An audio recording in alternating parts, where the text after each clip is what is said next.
Très heureux de vous savoir nombreux au rendez-vous de cette session d'information sur Canal 3. Mesdames et messieurs, bonsoir. Voici les titres du journal.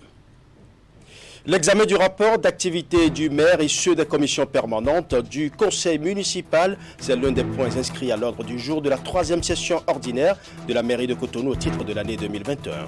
Plusieurs autres sujets importants sont au menu de cette session dont les travaux sont lancés ce lundi. Les détails dans ce journal. 10 millions de francs CFA, c'est le prêt remboursable sans intérêt accordé aux maraîchers de la commune de Djougou. C'est une initiative conjointe de l'association Alpha Taka et de la mairie de Djougou pour aider les maraîchers de la commune à s'approvisionner facilement en matériels et intrants agricoles pour produire suffisamment des produits horticoles. Le point dans un instant.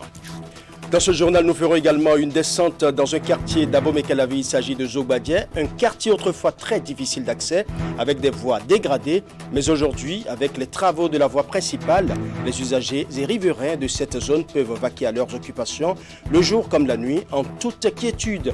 Le nouveau visage de la voie principale de Zobadieh, c'est un reportage de la rédaction que nous allons découvrir dans quelques minutes. Voilà pour les titres, mesdames et messieurs. À nouveau, bonsoir.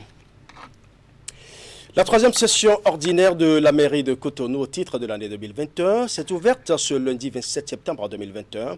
3 jours durant, les élus municipaux auront à examiner le rapport d'activité du maire et ceux des commissions permanentes du conseil municipal au titre du trimestre écoulé. Plusieurs autres sujets importants sont au menu de cette session. Voici le compte rendu de la cérémonie d'ouverture. La présentation du rapport d'activité du maire et ceux des commissions permanentes du conseil municipal au titre du trimestre écoulé. C'est à ces différents exercices que sont conviés les élus de la mairie de Cotonou en cette première journée de la 3e session ordinaire de l'année 2021. De façon globale, le taux d'engagement de 30,97% au 31 août 2021 est faible. Cependant, si l'allure prise est maintenue, l'évolution des dossiers au niveau des organes en charge de la passation des marchés publics augure d'un bon taux de consommation de crédit au 31 décembre 2021. Le taux de paiement de dépenses qui est de 44,73% précisément, des engagements et 69,92% des mandatements paraît acceptable. Cependant, diligence doit être faite à tous les niveaux de la chaîne de dépenses pour porter ce taux très haut au 31 décembre 2021. Cette session extraordinaire s'étend sur 3 jours avec une présence remarquable des élus municipaux. Plusieurs autres sujets importants vont meubler les 2 derniers jours. Il s'agit entre autres de l'examen et du vote du projet d'accord de partenariat entre l'établissement para-universitaire Asana Formation et la commune de Cotonou. La session qui nous réunit ce jour nous offre l'occasion de nous pencher une fois encore sur un certain nombre de préoccupations dont la mise en œuvre nécessite en amont vos appréciations diverses. Nous examinons ensuite le financement complémentaire aux sous-projets communautaires à site difficile dans le cadre du projet ASEX. Je nous exhorte à prendre une part active aux échanges et à aborder les différents dossiers objet de notre rencontre avec beaucoup de sérénité et du sérieux, afin de contribuer à l'atteinte des résultats de cette session. Le dégagement des épaves dans la ville de Cotonou est aussi en débat. Les actions menées par la municipalité pour permettre aux apprenants d'étudier dans de bonnes conditions ont été également revues. D'une mairie à une autre, celle de Dangbo ne perd pas non plus le temps. Le maire et ses collaborateurs ont tenu pendant 4 jours la 3e session ordinaire du conseil communal. À l'ordre du jour, 10 points que je vous invite à suivre dans cet élément signé Assiamankani Assiambon. Le conseil communal de Dangbo a, comme attendu, tenu sa 3e session ordinaire. Au programme de cette session organisée du 22 au 27 septembre, plusieurs points. Le point des recouvrements de taxes et impôts du 15 juin au 16 septembre 2021 en comparaison avec celle des 2 dernières années sur la même période avec l'appui du RAI. Mise à disposition de 2 domaines pour l'électrification de l'arrondissement de Deke à l'Agence béninoise d'électrification rurale et de maîtrise d'énergie ABEV. Aussi a-t-il été examiné la demande de mise à disposition d'un domaine de 2 hectares au profit des sinistrés des inondations dans la commune. Les conseillers se sont penchés également sur l'étude de la mise à disposition d'un domaine de plus de 50 hectares pour la pisciculture. Après plusieurs jours de travaux qui prennent fin ce lundi, l'autorité communale exprime sa satisfaction. Je remercie tous les conseillers communaux ayant participé à cette session et qui ont apporté chacun comme il peut sa touche à la construction de la commune. À noter que la session a permis aussi l'examen d'une demande de mise à disposition d'un domaine de 5 à 10 hectares au profit de la Fondation Claudine Talon. 5 nouveaux récipiendaires au sein de l'Ordre national du Bénin, tous membres de l'actuelle mandature de la Cour constitutionnelle. Ils sont distingués pour les bons et loyaux services rendus à la nation. Il s'agit de Rigobert Azon, André Katari, Sylvain Nouati et Mustapha Fassassi, élevés au grade de commandeur, et le dernier, Amouda Razaki Issifou, l'actuel vice-président de la Cour, qui est quant à lui élevé à la dignité de grand officier de l'Ordre national du Bénin. Retour sur les temps forts de cette cérémonie empreinte de solennité avec Herman Parfait à Niambosso. Au terme de la présente cérémonie, c'est une exception à la longue tradition des distinctions honorifiques ici au Bénin. 5 membres de la Cour constitutionnelle, dont le vice-président a appelé à recevoir des médailles en reconnaissance de leurs actions à la nation béninoise tout entière. Et c'est la grande chancelière qui franchit plutôt les portes de la dite cour. Je pourrais sans me tromper affirmer qu'il s'agit ici d'une séance foraine de décoration. Madame la grande chancelière, vice-présidente de la République, votre présence ici, ainsi que celle de l'équipe qui vous accompagne à cette séance foraine, témoigne de votre sens d'humilité, du devoir patriotique et du don de soi au service de vos concitoyens. Recevez également, et tout particulièrement, la reconnaissance des récipiendaires que nous sommes. Pas grand monde dans la salle d'audience de la Cour constitutionnelle en raison assurément de la crise sanitaire. Et c'est en toute solennité que va se dérouler cette cérémonie qui consacre l'entrée du vice-président Amouda Razaki Issifou dans la dignité de grand officier, et pour les 4 autres récipiendaires, leur distinction au grade de commandeur de l'Ordre national du Bénin. Votre mandature, sous l'égide du président, le professeur Joseph Djogbenou, n'a pas hésité à s'exposer, se mettre volontairement à la barre pour se faire juger par moment aussi des acteurs de juridiction de même rang d'autres pays en vue de mieux faire. La 6e mandature s'est aussi détachée des autres par le souci de mettre les agents et les usagers de la Cour dans les conditions appropriées de travail à travers la rénovation, la réfection des bâtiments de l'institution grâce au management de son président. Si cette cérémonie consacre la formalisation d'une distinction honorifique, elle marque aussi un fort moment de témoignage de la vice-présidente de la République à l'endroit des récipiendaires. Un citoyen béninois a déposé un recours demandant l'annulation de mon élection au poste de première vice-présidente de l'Assemblée pour non-respect de notre Constitution. Quand vint le moment de comparaître, j'ai tenu à me présenter personnellement à l'audience publique pour les raisons suivantes. Premièrement, mon profond respect pour cette Cour qui ne discrimine pas et pour laquelle les Béninois sont tous égaux face à la loi. Et enfin, la foi en votre institution, en sa capacité à me rendre objectivement justice. La suite de l'histoire, vous la connaissez, inutile de vous la rappeler. En attente pour être consacrés eux aussi grand officiers, le président de la Cour constitutionnelle et la présidente de la Haute Cour de justice qui ont honoré de leur présence cette cérémonie. Signature par les récipiendaires du certificat de réception, tout le protocole est observé et ces photos de famille qui immortalisent davantage l'événement. En image à présent, les Amis Lions étaient en réunion ce week-end à Cotonou. Il s'agit des constituants de la zone 15 pour le Lions Club District K103 A4. C'est une rencontre statutaire pour évaluer les activités menées au cours des 3 derniers mois. Placée sous la houlette du président Razak Akadiri, cette réunion permet au club de présenter leurs activités afin de recevoir les amendements et les contributions des instances fêtières. Dans l'ensemble, le président de la zone 15 pour le Lions Club District K103 A4 est fier du travail abattu par les clubs pendant ces 3 derniers mois. Après les Lions, parlons à présent du Rotary Club de Cotonou, le Nautile, qui fait une fois encore parler de lui à travers ses œuvres humanitaires. Ce week-end, les membres de ce club service étaient assommés dans l'arrondissement de Togba à Abomey-Calavi, où ils ont organisé une campagne de sensibilisation contre la rage. C'est une initiative qui s'inscrit dans le cadre de la Journée mondiale contre ce mal. Ali Moumouni pour plus de précisions.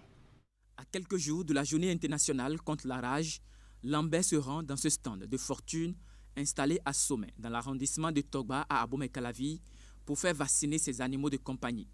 Sur place, il les fait enregistrer et le vétérinaire leur donne la petite dose nécessaire. J'ai amené 3 animaux, 2 chiens qui ont été vaccinés et un chat qui a été vacciné aussi. Comme Lambert, ils sont nombreux ces détenteurs d'animaux de compagnie à se rendre sur le site pour la campagne de vaccination des chiens, des chats et des singes. C'est une initiative du Rotary Club de Cotonou le Nautile qui se met au service des populations. À travers cette action humanitaire, le club service entend contribuer à la réduction des risques de contagion de la rage par la morsure des animaux.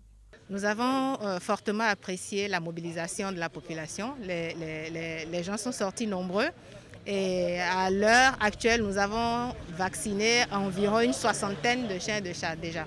L'action n'est pas terminée, on est toujours là et comme vous pouvez voir, il y a encore des chiens et des chats qui sont en attente. Ces animaux au fond ne sont pas malades. C'est une prévention contre la rage.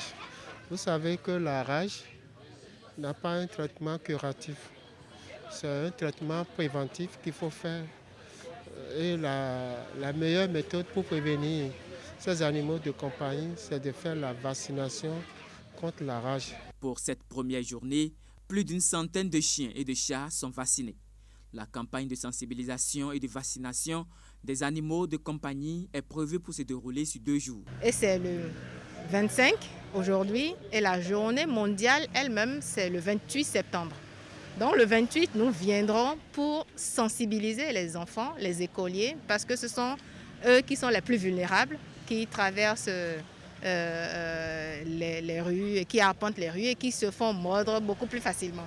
Donc nous venons sensibiliser les enfants le mardi pour matérialiser cette journée et vacciner les autres chiens et chats qui seront amenés sur le site. Donc ça, c'est une aubaine.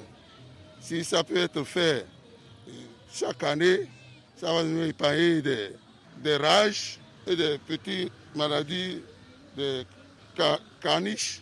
Je dirais que c'est une bonne initiative parce que ça permet aux couches déshéritées quand même d'être à jour. Je loue l'initiative, c'est très bien. D'ailleurs, des minons blocs bon, quoi minons n'a bon bloc, et l'autre dit quand il fata. Donc des voyez nous vivre nous mimo vraiment na dogbenu tito association et henwe. Cette campagne de sensibilisation et de vaccination des animaux de compagnie du Rotary Club de Cotonou le Nautile n'est pas à sa première. L'année dernière, ils étaient à Hevier, toujours dans le cadre de la célébration de la Journée internationale contre la rage. 2 offres de formation à la rentrée prochaine à l'INMES, entendez Institut national médico-sanitaire. Les offres de grade master concernent la néphrologie dialyse et les soins palliatifs. Le projet participe de l'ambition des autorités à former des professionnels de santé de qualité en vue d'une bonne prise en charge des populations, notamment les plus vulnérables. C'est un projet soutenu par plusieurs partenaires, dont l'Agence belge de développement. Suivant. L'Institut national médico-sanitaire INMES élargit son catalogue d'offres de formation. Dès la rentrée prochaine, l'Institut ouvre ses portes pour des études en grade master en néphrologie dialyse et en soins palliatifs. L'initiative, soutenue par plusieurs partenaires, vise au perfectionnement des professionnels de santé, mais aussi la formation des ressources humaines de qualité dans le domaine des sciences infirmières et obstétricales pour le Bénin et la sous-région. L'INMES vient par cette validation satisfaire aux instructions de l'autorité en référence au relevé du Conseil des ministres créant le programme national de soins palliatifs et le relevé impliquant la création de 3 nouvelles unités de dialyse à travers le territoire national. La mise en œuvre des 2 offres cadre avec la vision des autorités d'œuvrer à l'amélioration des prestations sanitaires. Réunis une énième fois à Dassa, les différents acteurs revisitent les documents en vue de leur validation. Cette étape fait suite à celle de prospection du marché, l'alignement des compétences et sous-compétences des unités d'enseignement, l'agencement des maquettes pédagogiques et autres. Le processus a été logistiquement appuyé par Enabel à travers le projet Équité. Les soins palliatifs, ce sont des soins qui permettent justement d'accorder une attention au confort du malade, mais grâce à des médications et toute une série d'éléments de prise en charge qui sont extrêmement techniques, importants. Et la néphrologie dialyse, c'est aussi une prise en charge de haute technicité. Je dois dire aussi que le bailleur, l'Agence française de développement et nous, Enabel, dans la mise en œuvre, en parfait accord avec les priorités du Bénin, on a souhaité que ces masters soient au service aussi de l'égalité femmes-hommes et de la dimension genre. La formation en master dans les 2 spécialités est ouverte aux professionnels de santé titulaires d'au moins une licence en sciences infirmières obstétricales ou ceux détenteurs de tout autre diplôme admis en équivalence. Au terme de la formation, les diplômés pourront servir dans les centres hospitaliers, dans des projets et programmes spécifiques ou dans des organisations diverses et autres. Avec ces 2 offres, je crois que les étudiants, les professionnels de la santé pourront acquérir le savoir-être et le savoir-faire nécessaire. J'ai remarqué que les 2 ont été structurés, ont été élaborés conformément aux exigences du référentiel LMD, RESAO et CAMES en vigueur actuellement à l'université d'Abomey-Calavi. Prévu pour démarrer incessamment. 20 apprenants sont attendus pour chaque offre de formation. Pour l'atteinte des objectifs, tous les partenaires impliqués, notamment les ministères de la Santé et des Finances, de la fonction publique, des enseignements supérieurs et autres, sont appelés à jouer leur partition. Je l'annonçais en titre, les maraîchers de la commune de Djougou peuvent désormais s'acheter facilement le matériel et des intrants agricoles pour produire suffisamment des produits horticoles. Ils ont bénéficié d'un prêt de 10 millions de francs CFA remboursable sans intérêt. Cet appui financier, jamais obtenu par le passé, est l'œuvre de l'association Alpha Taaka et de la mairie de Djougou, toutes 2 engagées dans le combat contre la pauvreté et la précarité. Retour sur les temps forts de la cérémonie de remise de chèques dans ce compte rendu signé Alassane Harouna, Abdoussabi Idrissou. Pour améliorer significativement la production des produits horticoles dans la commune de Djougou, l'association Alpha Taaka et la mairie accordent un prêt remboursable sans intérêt de 10 millions de francs CFA aux maraîchers. Au nombre de 50 et membres de 4 coopératives, ces bénéficiaires reçoivent ainsi le chèque qui va leur permettre d'acquérir le matériel et intrants agricoles pour booster la production maraîchère. En effet, dans le souci d'améliorer le rendement de leur production et par ricochet leurs revenus, l'association Alpha Taaka et la mairie de Djougou viennent encore par la présente cérémonie appuyer ces maraîchers ici présents avec une enveloppe financière de 10 millions de francs CFA. Ce geste de solidarité qui intervient après celui de l'octroi d'enveloppes financières à plus de 100 handicapés est le fruit d'un partenariat entre l'association Alpha Taaka et l'association Al-Hidaya de Koweït. Avec cet appui financier jamais obtenu par le passé par ses producteurs, l'offre de produits maraîchers va indéniablement augmenter dans cette commune. L'initiative de l'ONG Alpha Taka et la mairie de Djougou s'inscrit aussi dans la dynamique de garantir la sécurité alimentaire pour le bien-être de tous. C'est inédit depuis le démarrage de nos activités. Un crédit sans intérêt, vraiment, c'est ce qu'on n'a jamais vu. Et il serait vraiment ingrat de ne pas dire merci à l'association Alpha Taka qui vient aujourd'hui de nous honorer. Et nous prenons le temps de gérer ces fonds à bon escient pour faire d'ouverture pour l'avenir. Pourvoyeur d'emplois et de richesses, le maraîchage fait partie des filières porteuses inscrites dans le plan de développement communal. Sa promotion se justifie par la volonté du conseil communal de Djougou de diversifier les produits agricoles en vue d'assurer l'autosuffisance alimentaire. Le maire me charge de vous dire de prendre ces sous et de bien les utiliser. Il me charge de vous dire de tout faire pour donner de la valeur à la filière maraîchage. Ça fait partie dans nos planifications des filières porteuses de la commune de Djougou. Pour développer cette filière d'une part et réduire la pauvreté d'autre part, l'association Alpha Taka et la mairie de Djougou exhortent chaque bénéficiaire à une gestion judicieuse de ce fonds pour le rayonnement des activités maraîchères dans la commune de Djougou. Nous prenons l'engagement ici de dire à l'association que nous les aiderons à ce que les fonds qui seront mis à la disposition des producteurs soient gérés de façon efficace et efficiente. À travers ce geste salutaire, l'association Alpha Taka et la mairie de Djougou démontrent une fois de plus leur engagement à contrer la pauvreté et la précarité, principale cause de l'immigration clandestine à Djougou. Nous allons à présent parler de cosmétiques naturels. L'être humain, vous le savez, est dans la quête permanente d'entretien de sa personne. Il prend donc soin de son corps en utilisant des produits de beauté. Ici, au Bénin, la tendance est de plus en plus à l'utilisation de produits naturels simples. Et la trouvaille s'élargit l'extrait du lac Aimé. Une équipe de notre rédaction est allée à la découverte de cette richesse naturelle. Voici le reportage de Asomokani Asiambon. Le recours est de plus en plus fait aux produits traditionnels pour des soins dans nombre de localités au Bénin. Dans ce salon de coiffure et de maquillage à Commun, département du Mono, Victoire, la patronne, fait les soins de visage à ses clientes à partir de l'argile.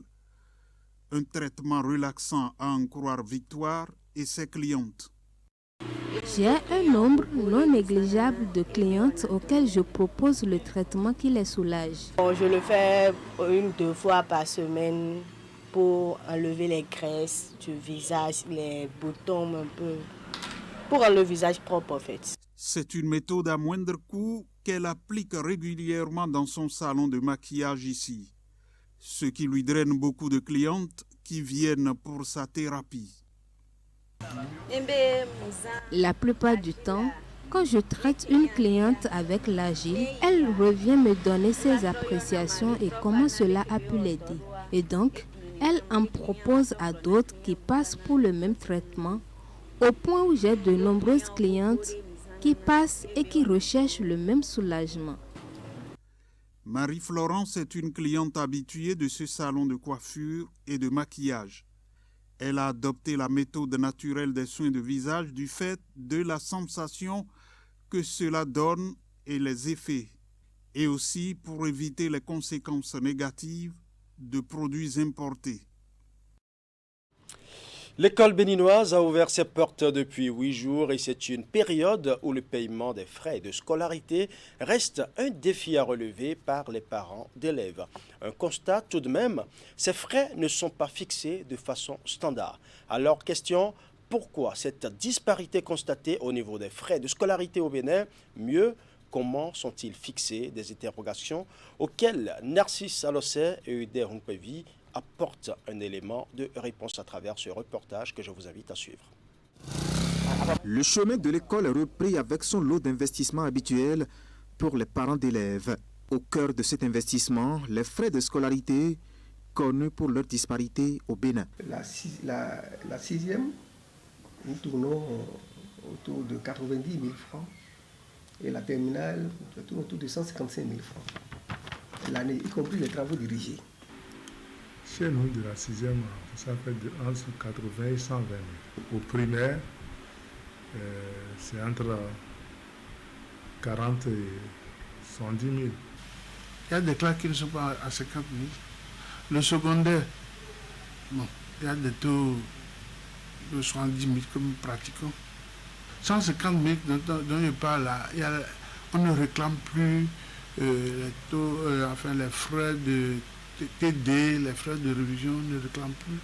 Ça couvre tous ces frais-là. Disparité constatée donc dans le même espace géographique. Et un peu comme dans le secteur privé, les montants des droits d'écolage varient aussi dans les établissements du public, surtout d'un département à l'autre. Lorsque nous prenons les départements de la Takora et de la Donga, les apprenants payent 10 000 francs comme frais de scolarité dans les lycées et collèges publics. Lorsqu'on prend l'Atlantique et le littoral, ça fait 15 000 francs. Lorsqu'on prend l'Ouémé et le plateau, ça fait 14 000. Et pour les autres départements, Zoukoline, Mono-Koufo, Borgo-Alibori, ça fait 12 000. Des montants qui, selon les syndicalistes, ont été fixés par arrêté ministériel dans les établissements publics. Mais lorsque nous avons poussé notre curiosité d'en savoir plus, toutes les portes du ministère des enseignements secondaires, techniques et de la formation professionnelle nous ont été fermées. Nous sommes contentés alors des ébauches d'explications de notre interlocuteur. Cela se justifie par le niveau de développement de chaque localité. Parce que le niveau de vie n'est pas le même dans tous les départements. Il y a des départements qui continuent d'être encore des zones plus ou moins rurales. Et il y a des départements qui abritent beaucoup de communes urbaines.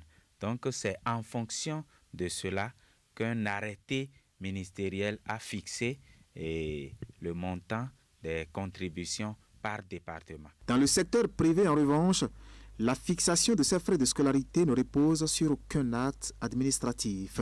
Chacun reste dans son coin, il fixe. Il fixe selon les moyens qu'il a mis pour investir. Seulement se défend le patronat des écoles privées. Cela se fait en fonction du contexte de chaque établissement. Il y a les écoles bilingues où les enfants font deux programmes.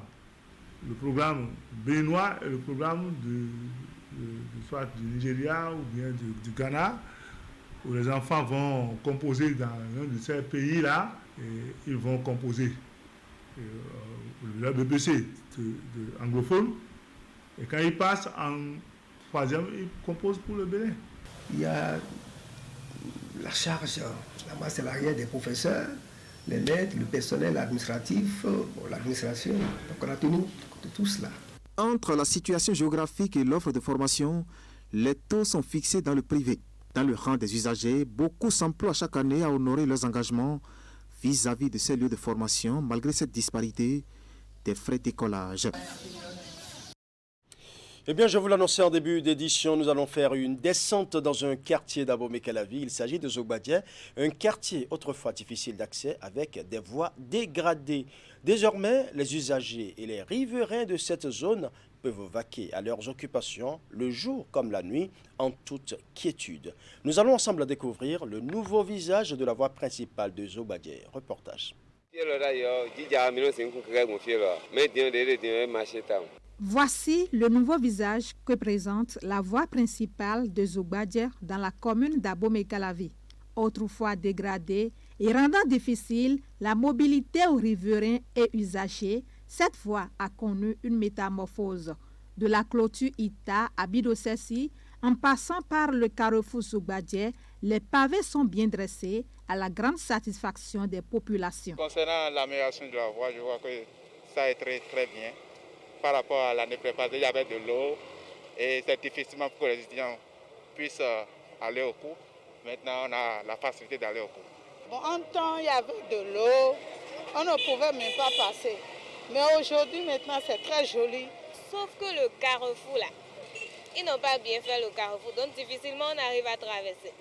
Il faut qu'il y ait un rond-point pour que ceux qui veulent sortir savent par où ils vont passer et ceux qui veulent entrer. Parce que pour traverser, il y a de difficultés. Sinon, hormis ça, ça va. Outre les pavés, l'éclairage public, des panneaux solaires ont été aussi installés le long de la voie, réduisant ainsi l'insécurité dans la zone.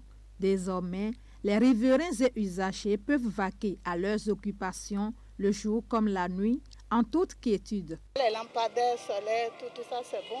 Bon, il y a la sécurité hier. Avant, tu ne pouvais pas sortir. À 22h, vraiment, tu es obligé de rentrer. On peut te gifler, mais prendre ta chose. On te dit encore de ne pas crier. Mais aujourd'hui, maintenant, même à 1h du matin, tu peux sortir librement. Après les désagréments causés par les travaux d'asphaltage, l'heure est à la reprise des activités. Tout au long des pavés, on constate la multiplication des boutiques de vente de divers articles. Désormais, tout le monde arrive à voir ce qui se trouve à l'intérieur des boutiques de loin. On vend plus qu'avant. Comme il y avait de l'eau, ça ne passait pas. Tout ce que le président fait, c'est bon, mais s'il peut toutefois relâcher un peu, c'est tout ce qu'on demande. Sinon, moi, des fois, je vends du pain à 50 francs pour les étudiants. Tout est cher, mais je n'ai pas le choix. Les impacts positifs du projet d'asphaltage sont bien visibles ici à Zogbadjer comme dans plusieurs quartiers d'Abomey-Calavi. La praticabilité d'importantes voies et la reprise du cours normal des activités commerciales constituent les principaux motifs de satisfaction et de reconnaissance des habitants du quartier envers le gouvernement. Voilà, c'était le journal de l'ensemble de la rédaction. Tout le plaisir était pour moi de rester en votre compagnie. Bonne soirée chez vous, en compagnie de Canal 3 Bénin.